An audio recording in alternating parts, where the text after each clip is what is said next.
Kenshin, galera, eu sou Adilson, seu canal de resenhas, sejam todos muito bem-vindos ao canal. Hoje eu tenho mais um amigo para falar de um anime sensacional que marcou gerações aqui no Brasil e que abriu portas. Ele, Joemir. Kenshin, galera! Muito bem-vindo! Obrigado, Adilson. Satisfação estar aqui, cara. Top demais. Obrigado por ter me convidado. E estamos aí para falar dos guerreiros mais leais a Athena. Exatamente. Vamos falar hoje de Cavaleiros do Zodíaco Saint Seiya. Mas antes, ô Gemir, fala um pouquinho do teu canal aí rapidinho pra galera.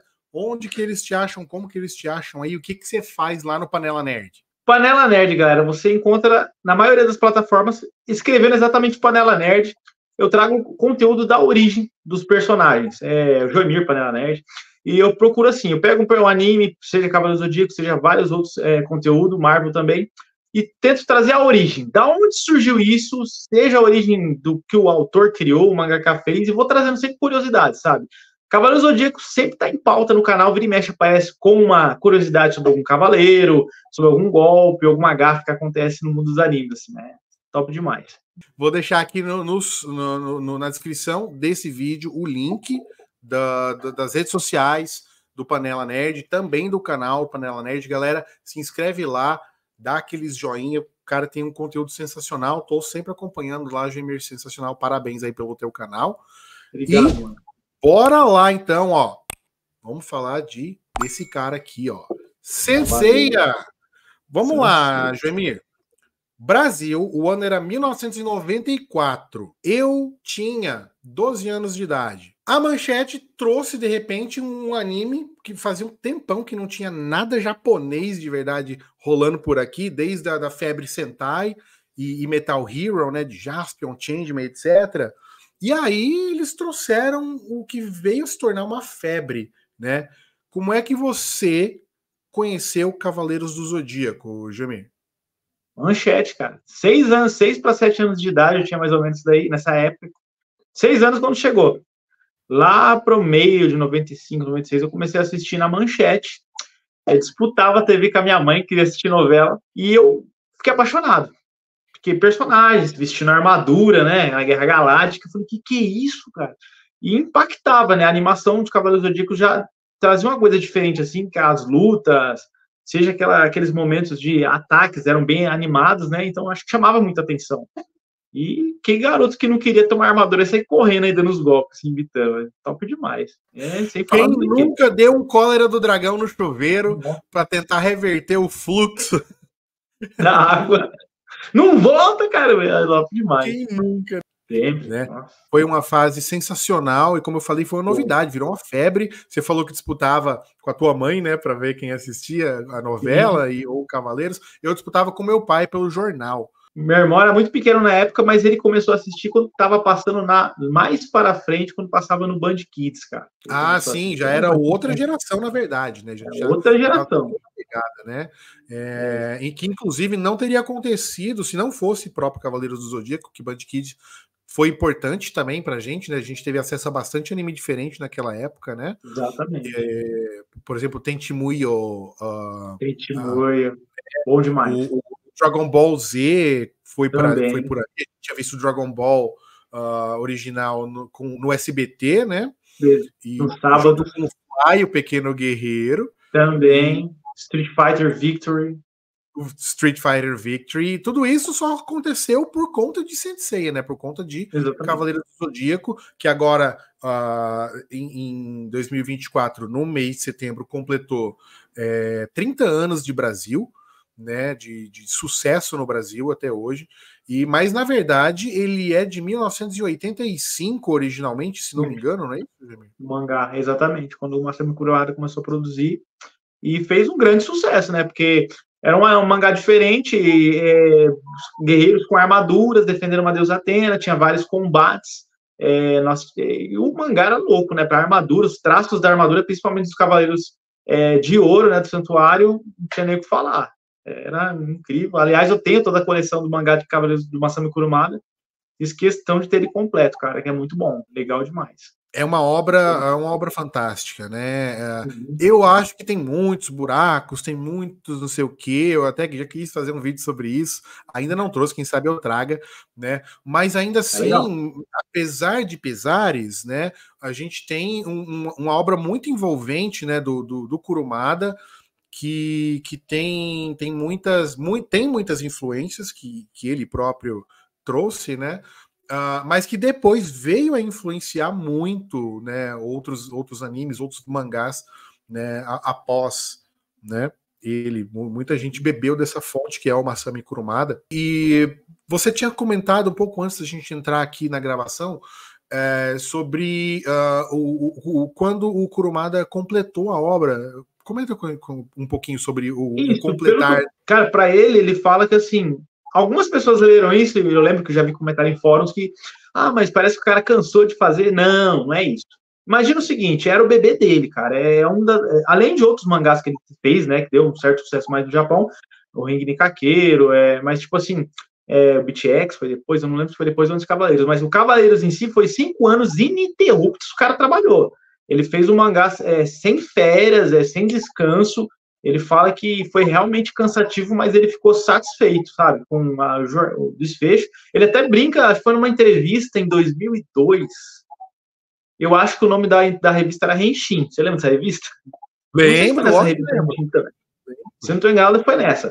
E ele fala que parece que foi incrível, que a pena que ele usava para fazer o desenho bem no finalzinho do mangá também que deu uma quebrada, assim, acabou, tipo assim, foi. Tem uma coisa engraçada, né? Um negócio desse. Foi uma obra muito legal, que se dedicou bastante e ele conseguiu fazer uma conclusão legal e acabou. Ele tinha ideia para muitas outras coisas que depois veio a sair, rumores de Prólogo do Céu, ele tinha tudo na cabeça, ele falava, sabe? Conforme ele ia fazendo, experiências, pessoas que ele conversou ao longo da carreira dele tá produzindo, ajudou ele nisso. Sem falar em Super Sentai, né? Com relação às armaduras, ele estava vestindo. Então ele ficou satisfeito com isso na época, tinha ideia para as outras coisas, e na época eu nem sabia, né? Mas para frente veio saiu a saga de Hades animada também, né? Então... E você falou uma referência de Super Sentai, um assunto que está sempre aqui no canal também, eu sempre gosto de falar. E é engraçado que, se você reparar, as cores que ele utiliza nos personagens tem a ver com o Super Sentai também, né? O Seiya, que é o principal, seria o Sentai vermelho, né? A roupa dele, apesar da armadura prateada, azulada, ele utiliza a roupa por baixo ali vermelha, né? E aí você tem as demais cores, o branco, o azul. Branco, azul, verde, então, tipo assim. Né? E aí tem o rosa também, representado pelo Shun de Andrômeda, né? E então realmente a gente vê que tem uma referência aí também de outros mundos fora do próprio mangá mesmo, né? Bem interessante isso. E aí você falou que comentou, e realmente ele inovou dentro do mangá com esse contexto, né? Esse conceito, na verdade, de guerreiros sagrados, né? Que defendiam uma deusa, né? Que depois rendeu um outro anime que fez bastante sucesso aqui, que foi Shurato, né? Que ao invés de buscar a referência da mitologia grega, foi para a mitologia hindu e ficou super bacana, né? Muita gente critica Shurato de uma forma bem negativa, no sentido de, é plágio de Cavaleiros do Zodíaco. Eu não vejo dessa forma, eu gosto muito de Shurato também, né? Gosto bastante. Mas a gente percebe que claramente é uma inspiração do Masami Kurumada, né? Do que o Masami Kurumada conseguiu fazer, né? É uma inspiração, velho. As pessoas às vezes tentam confundir com cópia, mas, gente, Chacrinha falava, nada se cria na TV, tudo se copia, mas é uma forma de, às vezes, até homenagear o mangaka. O cara, poxa, eu cresci vendo Cavaleiros, vou fazer algo parecido, ou um pouco diferente. E Shurato tem as diferenças dele, e nem por isso não tem mérito. É muito bom, legal demais. Já ouvi falar que iam fazer um remake remasterizado do anime, parece, não sei se vão fazer ainda, seriamente, espero que façam, mas Cavaleiros foi o que originou também. O Samurai Troopers também, né? Veio disso, mais ou menos assim, isso, você lembra? Que virou Samurai Warriors, né? Isso, aqui para aqui foi Samurai Warriors. Assim, era legal demais também. Tinha boneco também. Tinha boneco dos três estilos de anime. E é muito legal. E para ajudar, os animes tinham as mesmas vozes de Cavaleiros, né? O Seiya, o Hermes Paroli dublava ali o Rei Kala, né? No Shurato, e ele fazia o o Hector, o né, Demon o Hector, isso mesmo. Esse o mesmo, Hector de Warriors. E aí a criançada ficava meio preso nisso, sem querer, não sei se foi sem querer, mas a gente ficou meio preso nisso. Olha a voz do Seiya, né? E a gente, olha a voz do Shiryu, porque todos eles tiveram várias participações de outros personagens importantes em animes, e a gente ficou com essa memória do coração mesmo, de ligar e dar um carinho mais especial para aquelas outras obras também. Acho que a dublagem foi bem importante, né? Foi muito importante. Eu acho que foi bem trabalhada, ele passava uma boa expressão e a emoção dos personagens na jornada do herói, né, em si deles, assim, para defender a deusa Atena e os outros animes também. Então, marcou bastante, marca até hoje, né? Então, eu duvido uma pessoa que assiste um filme hoje, uma série, nossa, a voz do Seiya, a voz do Yoga, entendeu? Exato. Não, você tá assistindo uma série ali, o cara é um advogado ali, e aí você, olha, esse cara tem a voz do Yoga. É o Bretas, é o Francisco Bretas aí, você sabe que é o cara, né? Top demais. O Camus de Aquário, que, se eu não estou enganado, o dublador do Camus já faleceu, muitos faleceram já, né? Ele faleceu, exatamente, foi substituído. Cara, a voz do Camus era parecida, inclusive, né?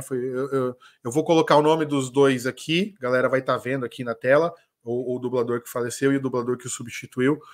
Não me lembro aqui agora na gravação, mas tivemos também o falecimento recentemente do dublador do Mestre Ancião, né, que também dublou o Cássio, né? Tivemos também o falecimento do dublador do Máscara da Morte, de câncer. Né? Então, o pessoal vai deixar saudade. Com certeza, a menção tá feita aqui, né? E muito importante. E revolucionou, inclusive, o cenário da dublagem. Toda vez que eu vejo dubladores falando e tal, eles mencionam Cavaleiros do Zodíaco, porque acho que talvez seja a dublagem mais reconhecida pelo brasileiro aqui, a exemplo também de Chaves e Chapolin, né? Exatamente. Bastante pra gente. E é uma coisa que a galera, por mais que diga, eu não gosto de filme dublado e tudo, mas é importante e marca a geração. Você fica com aquela memória daquela voz, né? Te marca bastante. Nossa, é demais, entendeu? E você fica com aquele carinho disso, porque é um ator, né? Também ele tem que passar toda a emoção. Exato. De quando vem o episódio pra cá, assim, e fica muito legal. Ficou muito legal Cavaleiros. Nossa, tem nem comparação. Eu gosto. Mas o Cavaleiros, eu assisti o Legendado quando saiu a saga Hades. Mas aí depois tive curiosidade de ver os antigos também, mas eu procurei depois ver o dublado. O dublado é top demais.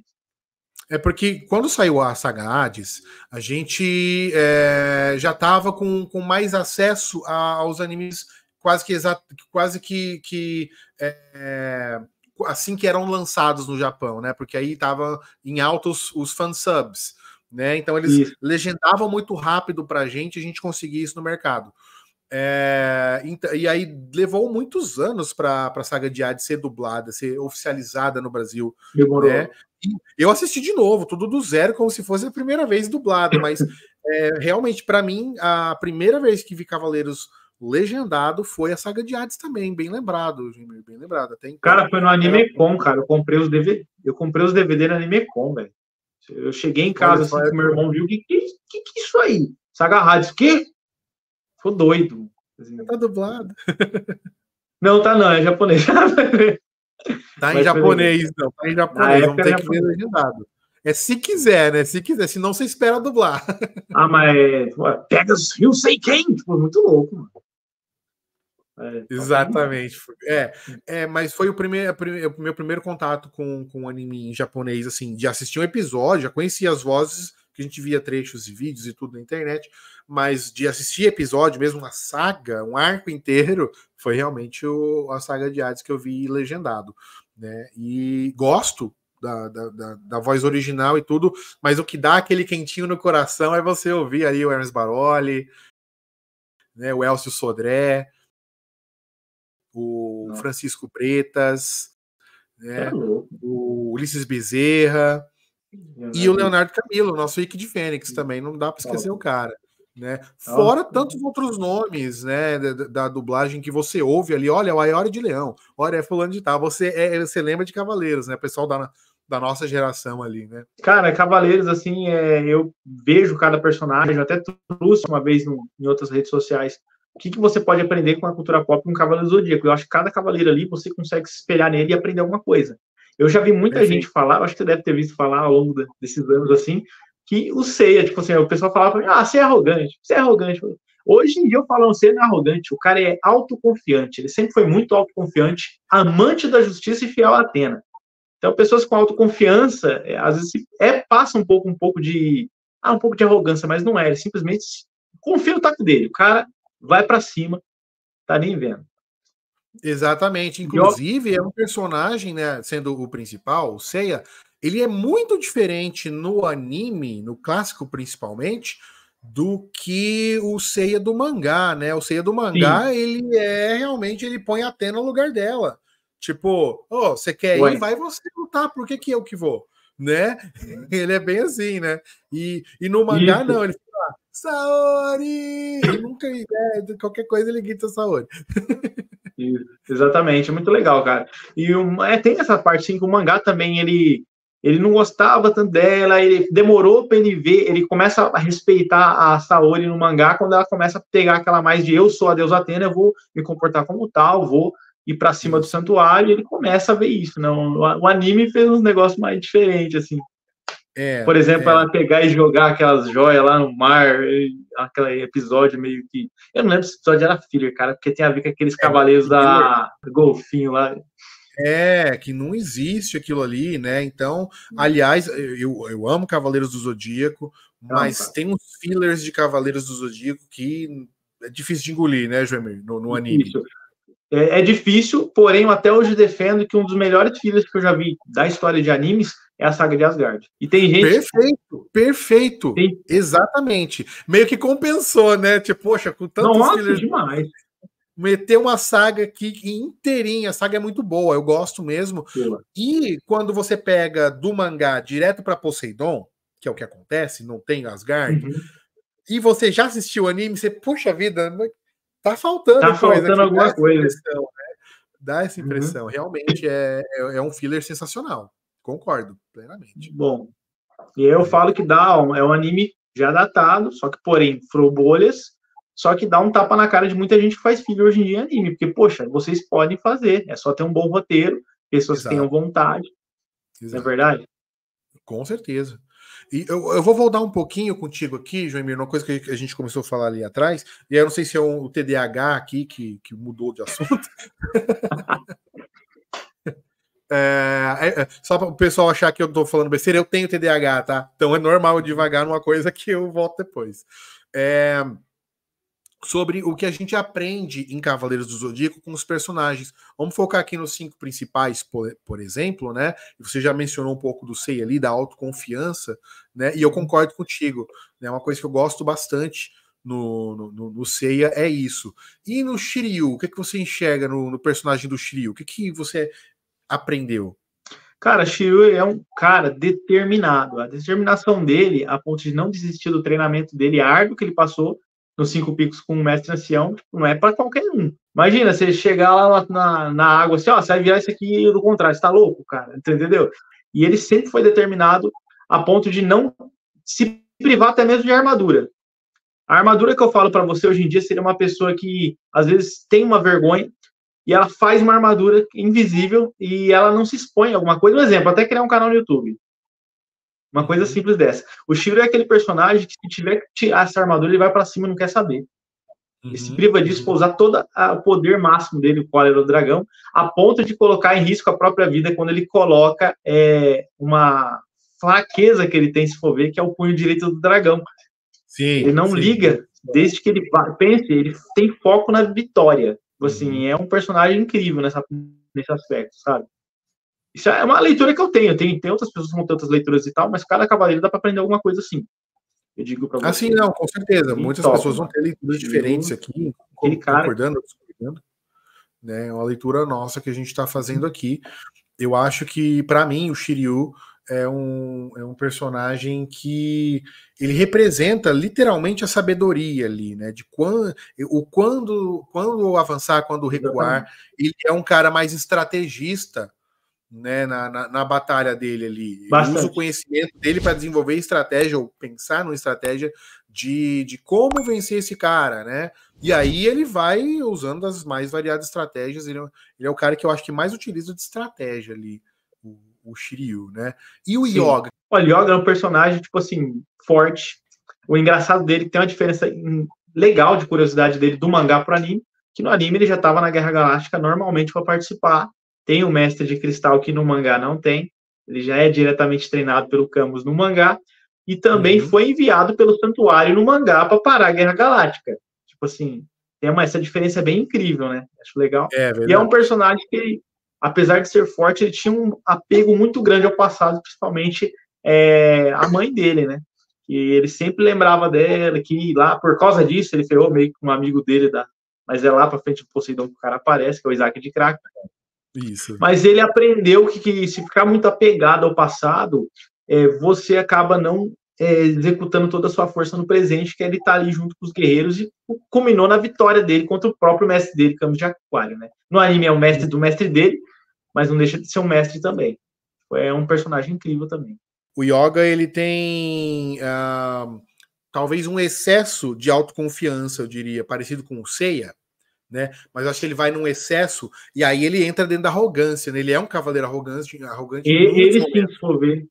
Exatamente. Tanto a ponto de querer enfeitar o Ikki sozinho, né? Sozinho, Quem conseguiu? Eu consigo. Conseguiu, lascou, de certa forma.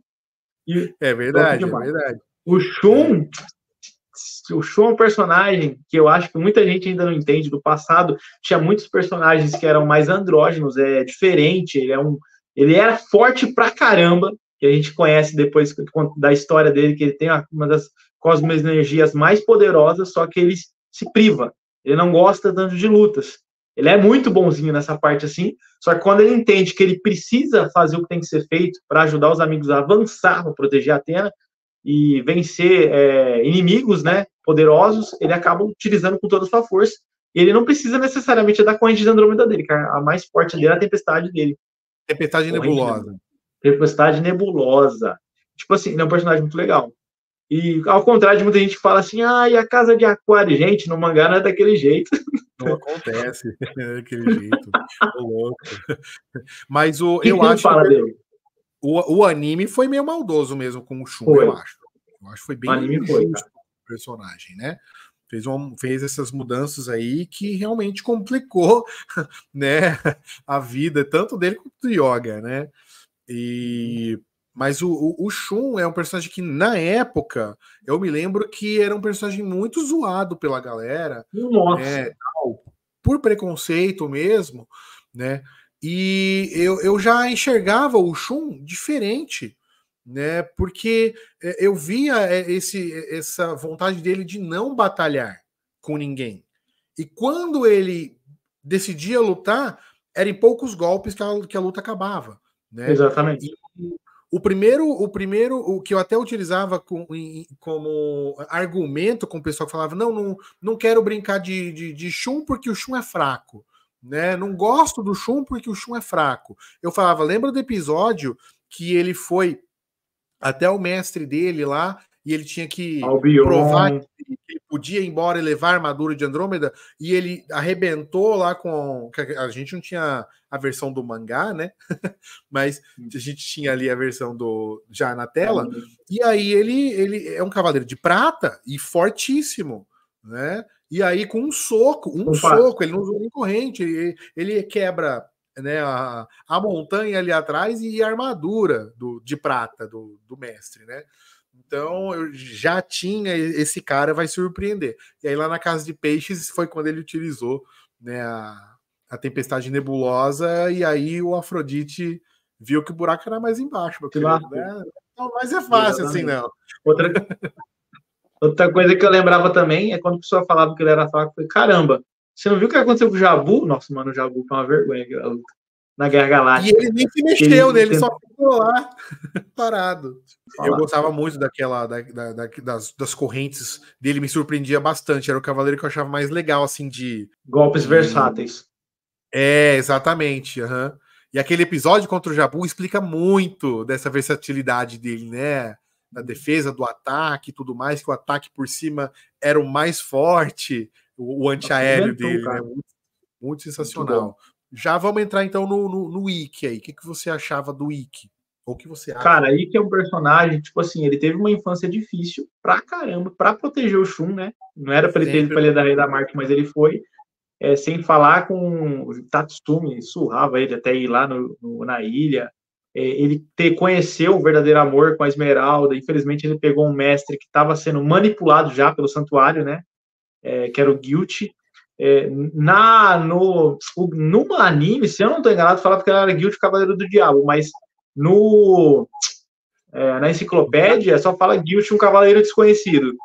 Que ele usava aquela máscara, o cara era muito forte. E tipo assim, a infância dele moldou ele para ser um cara que peita qualquer coisa. Ele é aquele cara que chegava e resolvia a parada. Nos 45 segundos do tempo, toda vez que ele chegou, ele resolvia. É um cara, assim, destemido e chega e põe em ordem na casa. Uhum. Exatamente. E é solitário, né? Um personagem bem solitário, assim, ao jeito dele. Ele mesmo fala, né? Eu sou um lobo solitário, né? Eu não gosto de andar em bandos, né?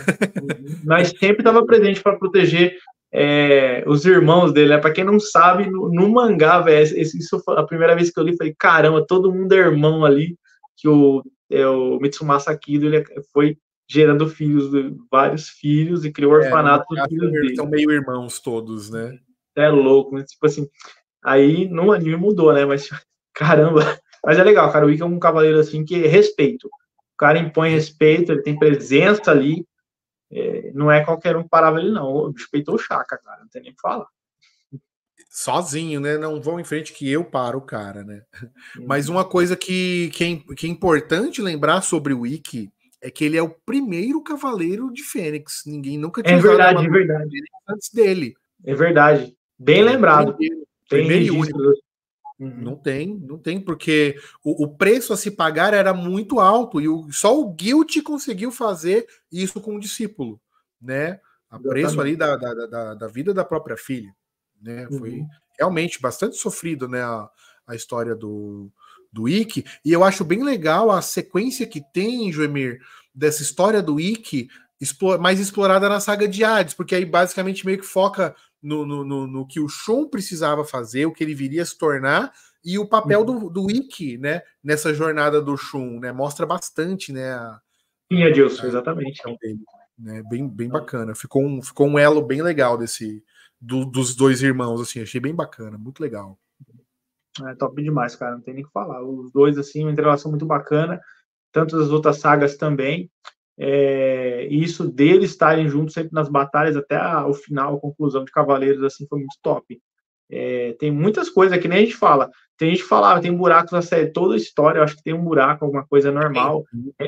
Retcons são feitos, assim, ali e aqui, mas Cavaleiros nessa parte de mostrar sabedoria, justiça, amor à justiça, não desistir na sua jornada, por mais que dificultosa que seja, que é momentos que a gente vê quase nas conclusões de cada saga, que se fala, nossa, é muito episódio, mano, é um dia o santuário, Asgard também é um dia pra tarde, vem depois Poseidon, os caras lutou muito, por isso que começa a saga Hades, eles estão meio que arrebentados, né, se você for ver. Foram seguidas as lutas. Na sequência. O Shio de novo fica aquele problema de cegueira, o Yoga perdeu um olho na saga de Poseidon, então, os que tá mais ou menos aí o Shun e o Ikki e o Seiya, mas mesmo assim foi uma luta pesada contra a Hades. Sim, para todos eles, né? Sempre é pesado, né? E você tocou num assunto que leva a gente de volta porque a gente tá falando dos personagens, que a gente aprendia ali, né, com os personagens, com a série de forma geral, mas eu acho que os 5 personagens principais, acho que eles representam melhor isso, porque eles têm mais espaço, mais tempo de tela, né? Sim. Que os elementos mesmo filosóficos e morais que a gente tinha, né? Que eu acho que foi que cativou tanto o público. Aí a gente pode falar não só do Japão e do Brasil, mas tem, por exemplo, na França, que é muito forte. Muito forte. Também, né? A presença da franquia de Cavaleiros do Zodíaco lá, porque eles exploravam justamente o que? A amizade, a verdadeira amizade, né? O que eu entendi ali, o que era ter um amigo, o que é realmente a amizade, a lealdade, né? Pelo que vale a pena você se sacrificar ou não, né? Eu acho que vários elementos de valor mesmo foram ensinados pra gente. Eu aprendi muito, moldou muito do meu caráter por Cavaleiros do Zodíaco, cara. De verdade. Exatamente. Você vê assim cada momento de luta, enfatizando quase aquele final de conclusão de sagas, essa a parte do santuário, por exemplo. Eles estavam chegando numa sinuca de bico ali no finalzinho, todo mundo arrebentado, já as armaduras trincadas, por mais que foi restaurada pelo Mu, mas chega um ponto ali de cada um decidir e falar, ó, vocês vão, eu vou ficar aqui para segurar esse cara, vocês têm uma coisa para tirá-lo, salva a Athena logo. Que é mais esperança, né? Um deixando esperança pro outro, falando, pode ficar tranquilo que eu dou conta do recado, cara. Esse fardo eu pego. E um vai ajudando o outro. Chega o ponto, né, que o Seiya tá continuando, o Shun para. Nossa, o Yoga, o cosmo dele, o Shiryu subindo com o Shura, que o Shura se arrepende, tem um arrependimento dele. Puta, eu julguei mal o Aiolos, né, pelo que ele fez, ele foi enganado, digamos assim. Que foi o cara que, para quem nunca viu o Cavaleiro do Zodíaco, tem um ponto que eles estão subindo para salvar a deusa Atena, né, e que tomou a flecha lá no começo do santuário, quando ela foi lá tentar pôr ordem na casa, né, porque tinha alguma coisa errada num santuário grego, que era para ela estar comandando, e por uma conspiração do passado, ela teve que ir para o Japão, né, e foi salva lá. Depois disso, eles estão nesse finalzinho, o Shiryu fica na casa de Capricórnio para resolver o problema com o Shura, senão ele tinha ferrado com todo mundo, né, com o ataque dele lá, que faz uma fenda gigantesca no chão. O Yoga fica para resolver os problemas dele com o mestre dele, né, o Camus. Depois o Shun fica para resolver os problemas dele com um cara que assassinou, de certa forma meio covarde e oportunista, um mestre do Cavaleiro de Andrômeda, né? E o Seiya tem a função principal de subir lá e, cara, ele tem que peitar o mestre do santuário, que na verdade é o Cavaleiro de Gêmeos, e é uma luta difícil. O Ikki aparece para ajudar também, mas, cara, você é louco. É uma jornada muito legal de saga de Gêmeos, né? Até o Ikki foi difícil de peitar o cara, né? Foi, porque, tipo assim, e o que mais sofreu nessa luta também, porque o Seiya foi perdendo sentidos aos poucos por ele. Numa sequência de alguns segundos, o Saga arrancou os sentidos do Ikki, mano. Você é louco. É verdade. Você é louco.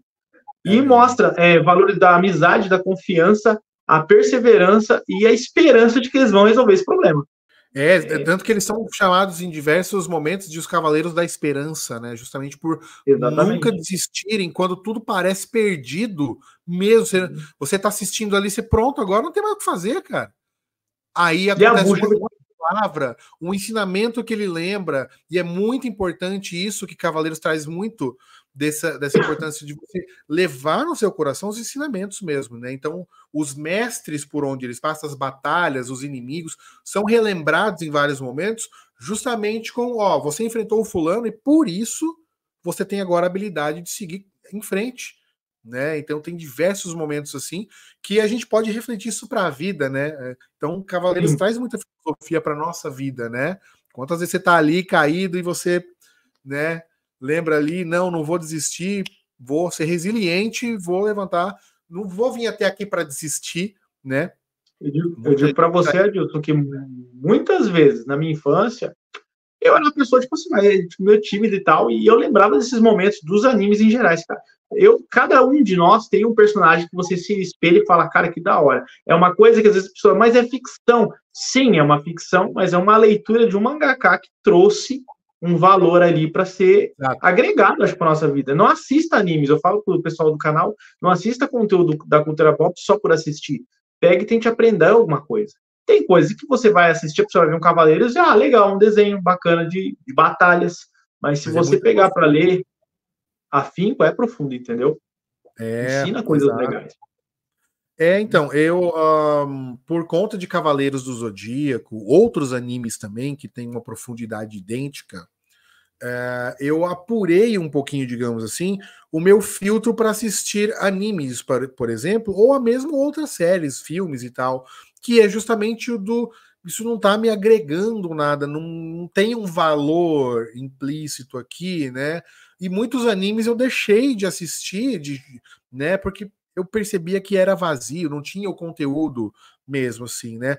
E o Kurumada, ele por mais que haja falhas, você já comentou isso, que todo anime sempre vai ter buracos e tudo, nessa questão, os personagens eles são muito bem trabalhados, ele conseguiu realmente imprimir em cada personalidade coisas que agregavam, que agregam ainda hoje para quem assiste e relembra, ou para quem vai assistir pela primeira vez.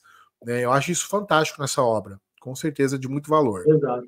E sempre alguém volta, né? Porque, como sempre está trazendo, para quem gosta de Cavaleiros, sabe que, pelo que eu estava lendo, eu não acompanhei Next Dimension, que é uma continuação direta assim, do mangá Também clássico. não, Acabou agora. Uhum. Acabou esse ano aqui, mas também Kurumada concluiu que foi aos poucos, desde 2006 até hoje. Eu realmente eu não acompanhei, porque a última vez que eu acompanhei alguma coisa de Cavaleiros foi a parte de... Teve o Lost Canvas, teve aquele filme animado que foi pro cinema também, que tinha o Máscara da Morte Cantor. Deixa eu ver. Musical da Casa de Câncer. Então, entendeu? Tipo assim, acompanhei mais os jogos também, tipo assim, aí aquela coisa. Não deu tanto para acompanhar da corrida do dia a dia, outras coisas que a gente faz, mas uma hora eu vou voltar a acompanhar. Mas quem pega isso agora, poxa, como que foi Cavaleiros quando veio aqui no Brasil? O cara vai lá atrás e vê o clássico, e conhece a lenda dos defensores de Atena. Ah, sim, né? Tem várias maneiras de a gente acessar isso aí hoje. É muito mais fácil do que foi pra gente na época, né? Era se passasse na TV aberta e ponto, não tinha outro jeito, né? Cara, o pessoal que acompanha hoje na internet, que é muito mais fácil, o acesso hoje é incrível. Falo para você, Adilson, que na nossa época eu tinha muita revista, bolos de revista, que eu também me desfiz, dei para algumas pessoas, Sim. deixo para minha filha brincar, assim, e era onde a gente conhecia os episódios de anime. Eu conheci muito anime por revista. Vi muito spoiler, porque na época nem falava spoiler. Eu disse, caramba, isso aqui. E fui conhecendo, principalmente Cavaleiros. Álbuns também, bonecos, os videogames também, né? É muita coisa, assim. E ajudou a contribuir com a disseminação dos Cavaleiros, mas é um dos animes que mais furou bolhas. Passou gerações. Sim, deixou a Globo em diversos momentos em segundo lugar, né? A Manchete ia pico de audiência ali, né, com a molecada. Agora conta para mim uma coisa, o Jamir. Você tem algum cavaleiro favorito? Cavaleiro favorito? Yoga, cara. Eu tenho vários. Não, você tem um cavaleiro. Yoga. Yoga de cisne. Por que Yoga?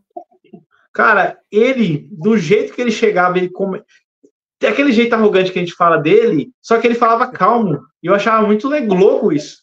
Frieza, né? Outro trocadilho que é frieza, exatamente, era muito legal. O estilo de ataque dele, que, para quem não sabe, foi tirado de um balé russo, se eu não estou enganado, aqueles movimentos mais tal, achava muito louco. Mas, cara, tá fazendo uma parafernália, o cara não tá prestando atenção, ele dá o golpe lá com o gel, cara. Eu gostava muito dele disso, entendeu? Cara, eu amo os 5 Cavaleiros de Bronze, cara, quase de forma igual mesmo, cara. Hoje, né? Quando o moleque tinha um despontado que era favorito e ponto, né? E deixava os outros para trás. Hoje eu gosto deles quase que igual. Mas ainda assim, eu gosto muito do Seiya, cara, desde sempre. Né, justamente pelaquela questão que você colocou lá, que é uma característica muito forte dele, que é a autoconfiança que ele tem, né? Uhum. E a resiliência também que ele apresenta ali. Não importa de cavaleiro do que você seja, o que Deus quer que você seja. Se eu tiver um propósito, enquanto eu tiver o meu propósito, eu não desistir dele, você não vai me derrotar. É simples assim, né? Exatamente. Isso eu achava fantástico nele. É top demais, cara. Isso é legal. Isso me fez, quando eu pensei nisso daí do Sei, eu fiquei muito tempo pensando nisso daí. Por que o pessoal fala que você é arrogante? Cara, eu não vejo isso nele. Algumas vezes, no começo, eu achava também, será que o cara é arrogante? Eu acho que é, mas não é. Isso aí, com a maturidade que a gente vai crescendo, a gente percebe isso daí com o tempo, né? É muito louco. Vou fazer uma pergunta aqui. E Cavaleiro de Ouro, você tem algum que você fala assim, nossa, esse Cavaleiro de Ouro é mais difícil, né? É mais difícil porque a gente tem o nosso Cavaleiro de Ouro do nosso signo, né? A gente quer puxar a sardinha para ele, né? Cara, Cavaleiro de Ouro para mim é um assunto mais difícil, porque eu gosto de vários e por vários motivos, assim. O meu signo é Escorpião, eu acho o Milo sensacional. O Milo tem uma cena... É o Cavaleiro mais novo, né, David? Exatamente. E tem 2 cenas do Milo que eu gosto muito, aí eu vou perguntar as suas cenas depois, tá? Na sequência aqui, já vai pensando. 2 cenas do Milo que eu gosto demais. A primeira é lá na saga original dos Cavaleiros de Ouro, das 12 casas, a luta dele com o Yoga. É demais aquela luta. Até o diálogo que ele tem com o Camus em relação a, olha aqui, tá ouvindo, Camus? O seu aluno quer ser tratado como um verdadeiro homem, como um cavaleiro, e eu não vou arregar para ele, né? E ele luta, ele dá tudo de si de um cavaleiro de ouro ali, né? Eu acho isso demais nele. E a segunda cena sensacional dele é aquela ele contra não, né? Mas ele enfrentando o Canon. Sabia que você ia falar isso. Me arrepiou, cara, de verdade, cara. Olha, aquela cena é sensacional. Pra mim também. De tudo que ela representa, o que o Milo representa ali com aquela atitude dele e a atitude do próprio Canon em receber aquela punição, né, em redenção. E aí ele, quando vai sair, o Canon fala para ele: você não tem medo de deixar a Athena aqui com o inimigo? E ele, de costas, fala que não vejo nenhum inimigo aqui, apenas um cavaleiro de ouro de gêmeos. E sai. E o Canon chora ali, né? Cara, essa cena, de verdade, cara, me arrepiou aqui, cara. É demais. Não, sim, porque ela é muito forte. O Canon, ele teve muitos problemas que ele causou, de certa forma, pro santuário, duplamente, né? Porque não foi só Poseidon, ele induziu o lado mal do irmão dele. Que explica mais no mangá, né? Assim. É. O anime explica, mas o mangá explica um pouco mais isso daí. É. E ele realmente precisava daquilo. Esse diálogo com o Milo é muito legal. E foi ele também teve um papel incrível na parte do inferno, na segunda parte, né? Ah, é verdade. Cara, foi muito louco. Agora fala você, cena favorita, o que você tem de Cavaleiros aí? De geral, assim, ou... Ah, não, mas eu não te falei meu cavaleiro favorito, falei só as cenas do Milo, né? Porque Milo é meu cavaleiro de ouro, meu signo, né? Mas eu gosto muito do Shaka. O Shaka, mas eu também gosto do Mu de Ares. Cara, é difícil. É que cada um tem uma coisa. Dá um ranking aqui, mas assim, um ranking eu acho que eu consigo, top 3, top 5, alguma coisa assim. Mas eu diria que dos favoritos mesmo seria o Mu e o Shaka, os meus 2 cavaleiros favoritos de ouro. Top. E pra você? Top demais. Cara, pra mim, eu falo pra você assim, o Shaka tem a ver com um momento do Shaka. O Shaka sempre me impressionou pela abordagem dele. Pô, ele humilhou os Cavaleiros de Bronze ali quando eles vieram a primeira vez. O Shiryu foi pra cima, segura o punho dele. O Shun vai pra cá, o Seiya pra lá. O Yoga já tava congelado, né? Aí o Ikki chegou, foi uma luta bacana, mas uma cena que me impressionou foi na saga de Hades, quando ele peita 3 com a Tennis Clamation. E, tipo assim, ele tem aquela frase antes dele morrer. E, na verdade, ele precisava morrer para depois acompanhar a Athena, né? Indo para Hades. É incrível. Até na morte dele tinha um propósito. É incrível. Não que todos não tenham, né, um propósito ali, mas o dele foi imprescindível. Isso. E aquela frase que ele fala que, assim como o homem nasce, ele luta, ele cresce, aprende e morre. É muito incrível. Ele fala até uns conceitos mais budistas ali de você, meio que estoicismo, né? Você não ficar apegado a nada e fazer o que é necessário. É muito legal aquela cena. Que depois deixa os outros cavaleiros amigos dele ali pistola da vida com o Saga, o Afrodite e o próprio Saga, o Shuri e o Camus, né? E tipo assim, é muito incrível. Essa é uma das cenas que eu mais marcou para mim, assim, mesmo o clássico dos Cavaleiros, entendeu? Top demais. Falar. Da obra como um todo, né? Da obra como um todo, isso daí. E outra, cara, tem muita cena. Tem muita cena. Cara, tem uma cena tão boba, tem uma cena boba, mas eu gosto. Não é que é boba, é uma cena mais simples. Quando eles derrotam um Cavaleiro de Cristal, isso ainda é do filler, né? E o Seiya tá em cima de uma montanha segurando o capacete dele e comenta. Eu me lembro. Essa frase, ele fala assim, nossa, perdeu a vida. Entendeu? Uma coisa injusta, entendeu? Que era um cara tão nobre e honrado, e estava sofrendo pelo ataque do Mestre de Santuário, Satan Imperial, né? Que tava controlando ele, e mesmo com os valores dele, ele tava indo contra, que é outro filler bom de Cavaleiros. O Mestre de Cristal, é verdade. É verdade. Eu acho que ele deveria existir canonicamente no mangá. Nossa, top demais, mano. Muito bom. E até amigos meus falam, como assim ele não existe no mangá? Não existe, cara. Ele foi criado ali e é mais uma prova de que filler dá pra ser bem feito. Não, a galera que Agora, acompanhou só o anime fica meio que preso só naquilo, né? E aí toma os fillers como canônicos, né? Originais da obra, né? Infelizmente, muita coisa realmente não existe no mangá. E a exemplo de Cavaleiros de Aço, por exemplo, é um arco para mim bem inútil, né? Eu não nossa, gosto de muito ruim. Cavaleiros de Aço. Muito, Ele é tanto que ruim. eles são esquecidos, né? São esquecidos, eles não Então, aparecem mais depois daquilo. criados pela E Fundação Galar. exato. Mas, em contraponto, tem o que você já colocou aqui, que foi o melhor filler de todos os tempos, que é a saga de Asgard. Né? Foi top demais. Gosto demais do Hagen de Merak.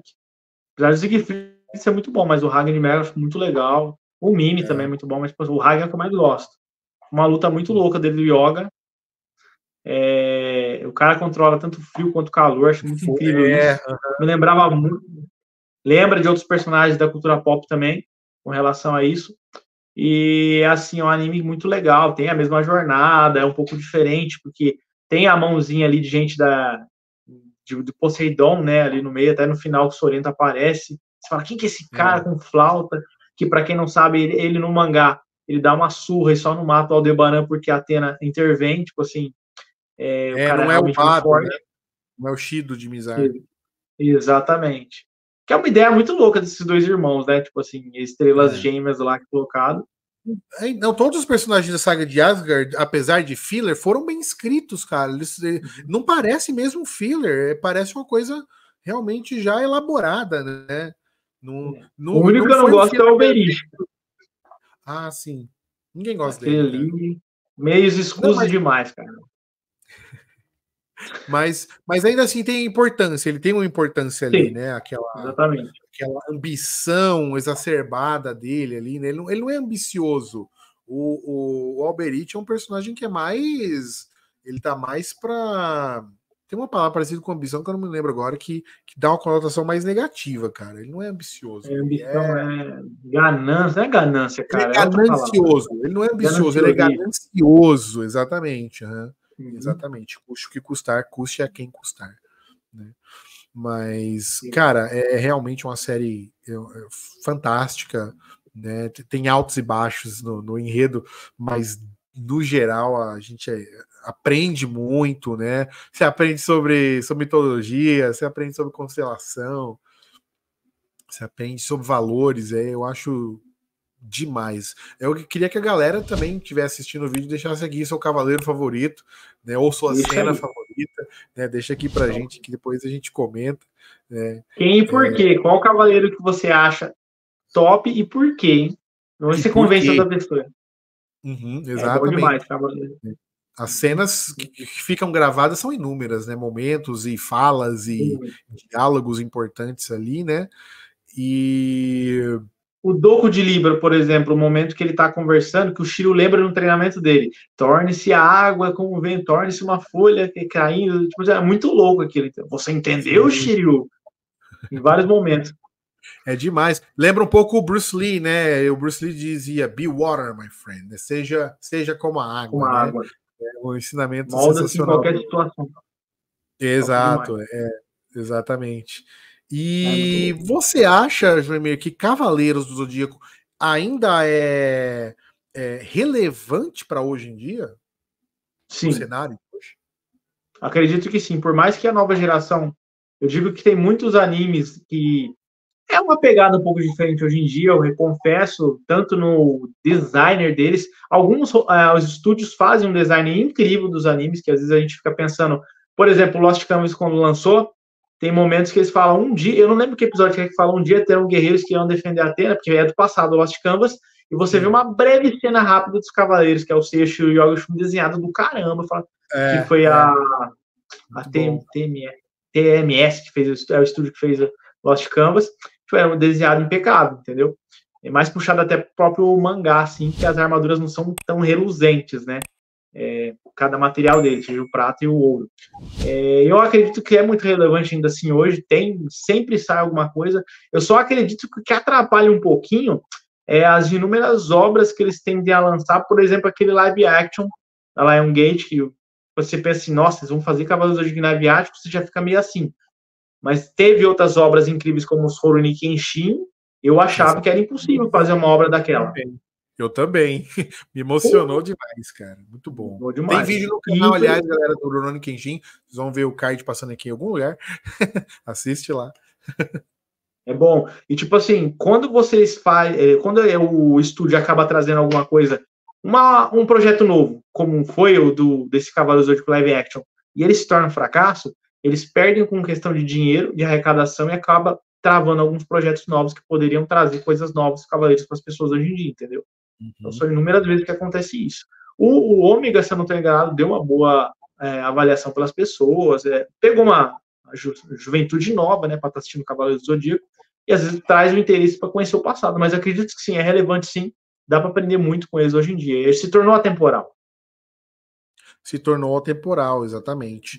Eu acho que, assim como a galera que gosta de Super Sentai, por exemplo, tem ali um respeito por um Ultraman, mesmo nunca tendo assistido, mas sabe a importância, que se não fosse o Ultraman, não existiria o que eles gostam hoje, que a gente assiste hoje do mundo Tokusatsu, né? É muito importante. Eu acho que Cavaleiros tem um peso bem semelhante, né? Com muitas outras obras, porque o mundo do anime e do mangá é mais extenso, né? Mas é uma das obras que traz esse peso também para si, né? E que aqui no Brasil, nesses 30 anos, realmente abriu portas para muita coisa. Se não fosse Cavaleiros, tudo que a galera conhece hoje, muito provavelmente não conheceria da forma como se conhece hoje. Não teríamos tantos canais, talvez não fosse tão popular, né? Na época, na sequência de Cavaleiros do Zodíaco, a própria Manchete que exibiu buscava algo para se dar sequência nesse sucesso. Então, a gente conheceu Sailor Moon, Yu Yu Hakusho, né? E a gente já falou aí de Shurato e Samurai Warriors. Samurai Warriors aqui no Brasil. Teve bastante coisa desse tipo. Nossa. E aí os outros canais também, né? Graças a Deus foram atrás também, né? O SBT foi atrás, a gente já falou de Street Fighter Victory, que é sensacional, Fly, Dragon Ball, né?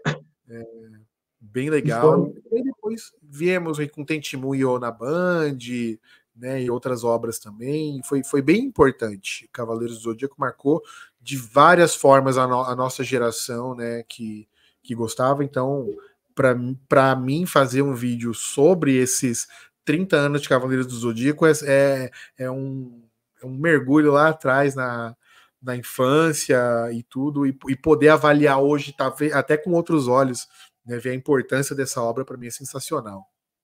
É bom. Eu só não coloco para minha filha ainda hoje, que ela tem 4 aninhos, né, para ver, tem umas cenas mais pesadas assim, mas é legal, é bacana, entendeu? Só o pessoal, eu lembro que tem um amigo meu, é muito legal, o Alan, ele trabalhava nesses eventos de animes que sempre tem aqui no Brasil. Ele falou que teve uma época que teve uma apresentação de Cavaleiros, os pais na época comentavam que eles não gostavam de Cavaleiros do Zodíaco que seus filhos assistiam. Curiosidade incrível, né? E porque não entendia, não faz sentido. Como assim não faz sentido? Realmente, na hora da dublagem, algumas frases meio que saíam de contexto ou ficavam realmente sem sentido. Então, tem muitas pérolas que a pessoa procura na internet e acha e morre da risada. A mágica. Nossa. Quando o Shaka e o Ikki acabaram quase que desintegrando, foram para um outro plano, e o Shaka precisa de uma força do Mu, a telecinese dele, para voltar para o santuário, ele fica virou quase meme. Que o respondeu, né? Isso. Outra coisa também, o Seiya. Ele acabou conhecendo o Ayora de Leão no Japão, que ele foi para lá, né, por causa da armadura de Sagitário, e sabe, ele é o Cavaleiro de Leão, legal. Depois, quando eles estão entrando no santuário, ele chega na porta da casa de Leão e fala: nossa, Ayora, então é você que é o Cavaleiro da Casa de Leão? Fica uma frase que na dublagem a gente entende hoje que foi por causa de alguma fora de contexto, uma tradução ali que mudou um pouco. Então, os pais reclamavam disso. Não faz sentido! Mas eu vou defender um pouco a Gota Mágica, eu não sei até que ponto cabe essa defesa. É porque Cavaleiros chegou pra gente da versão mexicana. Mexicana, isso mesmo. A gente não pegou uma versão com a legenda em inglês ou do próprio original do japonês, que é o que acontece hoje, né? para ir para o estúdio e ser, né, roteirizado para dublagem, né? Chegou com um roteiro, inclusive a abertura, né, que é aquela primeira versão da abertura que a gente conhece, é da versão mexicana, né, em espanhol, então era tudo em espanhol, as referências de áudio era em espanhol, então por isso o Meteoro de Pégaso virou Me Dê Sua Força Pégaso, né, porque vinha do espanhol, já vinha traduzido de lá, então a qualidade dessa primeira tradução do espanhol para cá já não era boa, então a Gota Mágica teve que se virar nos 30 com o roteiro ali, né? Exatamente. E aí os jogadores, obviamente, faz o que tá ali na estante para eles. Né? Exatamente. Mas isso aí é de boa. Mas é uma curiosidade engraçada da época. Bons memes pra gente hoje. Nossa, bastante. Não tem nem o que falar. Eu racho de rico. Toda vez que você procura aí, vira meme pro canal. É muito engraçado. Com certeza. Mas é legal. Galera, você lembra de alguma frase engraçada, Gota Mágica? Comenta aí também. Com certeza vai ser legal. Nossa, não só de Cavaleiros, mas de muito anime também, se for ver. Nossa, top demais. A gente teve Lost Canvas, a gente teve... Nossa, tem muita coisa, cara. Tem muita coisa de Cavaleiros que saiu. Por exemplo, Lost Canvas é um anime muito legal. Tinha qualidade de animação da TSM ou TMS, não lembro agora qual estúdio que era. Foi da TMS que fez. E eles tinham uma qualidade de animação muito legal. Para quem não conhece o estúdio, eles fez Fruit Basket e o Dr. Stone. E Bach também, se não estou enganado. Então, tipo assim, fez muito sucesso para cá. E no Oriente não fez tanto, porque lá o pessoal queria mais ver os nossos Cavaleiros de Bronze, né? O Seiyu, o Yoga e o Shun. Então não fez tanto sucesso lá, teve outros problemas de coisa de distribuição, de direitos autorais, e acabaram engavetando a série animada, que já foi prometido muitas vezes que ia retornar, né? Eu vou deixar aqui para você, Joemir, um convite para um segundo vídeo para a gente falar de Lost Canvas. É bom? Topa? Topo. Tá topado, então. Em breve, galera, vocês estão aqui. Vamos ter, então, um vídeo sobre Lost Canvas. Já aproveita e coloca aqui, você gosta de Lost Canvas? Por que sim, por que não? Porque Lost Canvas aqui no Brasil também, apesar do sucesso, se tornou uma coisa entre os fãs de Cavaleiros do Zodíaco, de quem gosta e de quem abomina, né? Porque é o clássico e defende só o clássico. Eu quero saber da galera que está assistindo aqui, e a gente vai debater isso também no vídeo sobre essa obra, que não vou dar spoiler se eu gosto ou se eu não gosto. A gente fala sobre isso no vídeo de Lost Canvas que vem em breve aí, beleza, galera? Já tá combinado aqui, então, o Joemir vai voltar. Opa, é uma honra para mim, viu, Adilson? Obrigado mais uma vez por ter chamado aí. Cavaleiros, é legal conversar de animes clássicos, eu acho que a geração atual precisa procurar isso para conhecer também, porque às vezes a pessoa vê, hoje em dia, a gente vê muitos problemas, eu não sei como você está acompanhando também, a gente nem conversou um pouco sobre isso, dos animes atuais, mas a gente vê muitos animes, muito mangás, que começam bem, tem um meio bem, mas parece que na finalização da história eles dão aquela corrida, né? Não sei o que está acontecendo. Eles dão uma caprichada no começo, e né, você empolga, e no terceiro arco, a terceira temporada para frente, já não dá mais. Né? Animes grandes, de grande nome, tá acontecendo muito isso, né? É verdade. Não são todos, mas muita coisa. Eu tô acompanhando pouco, mas eu tenho percebido isso em algumas das obras que eu tenho acompanhado, com certeza, Joemir, bem pontuado. Bom, é isso aí, Joemir, eu quero te agradecer demais, cara, por esse papo sensacional que a gente teve aqui. Obrigado. Não tinha como ser curto, é muita coisa, ficou coisa de fora, a gente já tá marcando, inclusive, o segundo vídeo, tá marcado, vamos só definir data e tudo, e brigadão, cara, deixa aí o teu convite pra galera ir lá conhecer o Panela Nerd. Adilson, obrigado mais uma vez por ter essa oportunidade de estar aqui. E, pessoal, vocês querem conhecer coisas de Tokusatsu? Esse é o cara. Adilson aqui traz muita coisa bacana do passado, da atualidade, não só disso, de séries também. E do Panela Nerd lá, o que você vai conhecer no Panela Nerd? Eu vou trazer a origem das coisas para você. É uma coisa que a origem, a linha principal do meu canal é esse, trazer a origem de animes, da onde surgiu, de onde foram os conceitos dele e bastante curiosidade. Tem séries lá também, mas o foco mais está sendo bastante isso agora. Marvel e DC também. E só pedir lá o anime que você não vê nos outros canais. Eu comecei uma lista ali de Hokuto no Ken, que é um anime bem clássico, bem datado, e o pessoal tá gostando. Então, é muito bom. Deixa eu pôr ela no like desse vídeo aqui. Demorou. Sensacional. Esse Hokuto no Ken é sensacional. Joemir, brigadão novamente. tá? Por ter participado, Imagina. por ter conversado aqui. Galera que chegou aqui, não deu like. Como assim, cara? Você não deu like nesse vídeo ainda, cara? Você dá like, se inscreve no canal, ativa o sininho, por favor. Né? A gente tá E a crescendo. panelada no like com uma cadeirada nesse like aí, mas dê. Fica a referência aí, ó, a cadeirada, hein, galera? Ó, a cadeirada. Caramba. Muito boa. Bom, a gente vai se ver, então, nos próximos vídeos. O Emir vai estar de volta aqui logo menos para a gente falar de Lost Canvas e talvez estender um pouco mais dentro da obra original de Cavaleiros, que fica coisa de fora. E a gente vai se ver, então, nos próximos vídeos, galera. Até a próxima. Tchau. Tchau.